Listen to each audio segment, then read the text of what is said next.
Hey guys, Nick Espinoza, your chief security fanatic here, and today I'm actually talking about social media credit scores. Now, as you may have heard, and I've talked about this in writing and in my videos and audio and all of that, China has a social score basically for their citizens. So if they are tracking you and monitoring you online through China's social media systems, they know if you are talking good or bad about China. They're ranking you and scoring you. And obviously, if you've got a really good rank, you get perks, easier access to travel, lower cost on things, etc. If you have a bad score, restricted access, possibly no travel, can't get a loan, and on and on and on. And obviously, they have a massive surveillance unit to go ahead and do this.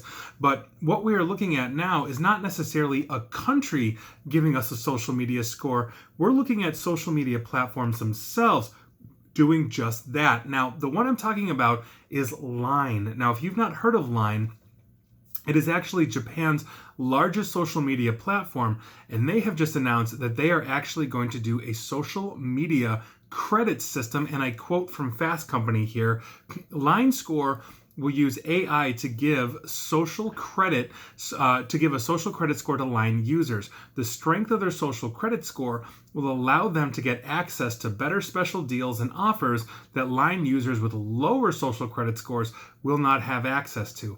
Now, as of right now, this is an opt-in feature for Line, and if you don't use Line, you probably don't live in Japan or Asia, but if you do, heads up, you can opt in for this, and basically they're going to start ranking you to see. Now, the reason why I'm bringing this up is because we are starting to see specific things in terms of censorship in US platforms such as Twitter, YouTube, Facebook, etc. I'm not going to get into the politics of this, of who is getting banned and for what content and all of this, but Facebook is now looking at creating a court, if you will, internally, and my video yesterday was literally on Facebook becoming its own country, so this kind of underscores that a little bit, and if you didn't see it, I would recommend go watch that. It was literally 24 hours ago or so, but they have been consulting with free speech advocates, scholars, and all of this to see if about 700 of these people, these scholars, these advocates, etc., can come up with a consensus for the 2+ billion users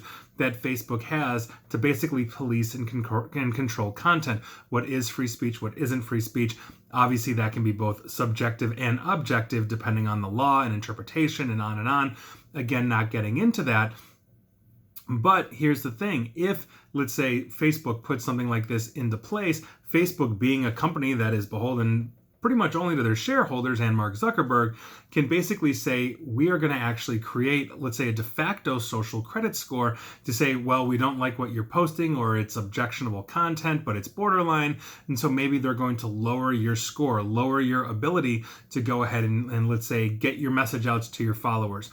A lot of times it's called shadow banning. I'm not necessarily sure if it'll go that far, but it definitely seems like if they are creating this, and hopefully it's a bipartisan effort, we'll see where it goes. But it seems that social credit systems and social media credit scores are going to be a thing of the future, and I think a lot of these social platforms are looking to Line, which is actually rather huge, even though you may not have heard of it. They're looking to see how this goes and what they can do, and if this can possibly apply to them. And so if you are not on Facebook or Google's or YouTube's or Twitter's, etc., a good side, we'll see where this goes. But I think it's important to discuss because we may be coming up to this, and I'm curious to know what the ramifications of this may be, good, bad, or ugly, especially if you, let's say, disagree with the politics that these companies espouse. So take it for what it's worth. Again, not trying to get political, but I think it's an important topic that we need to discuss. I don't care where you are on the political spectrum and what you believe. I think it's a discussion we need to have in terms of what is subjective, objective, and what is basically considered free speech. So take that for what it's worth, but I think social credit systems are on their way.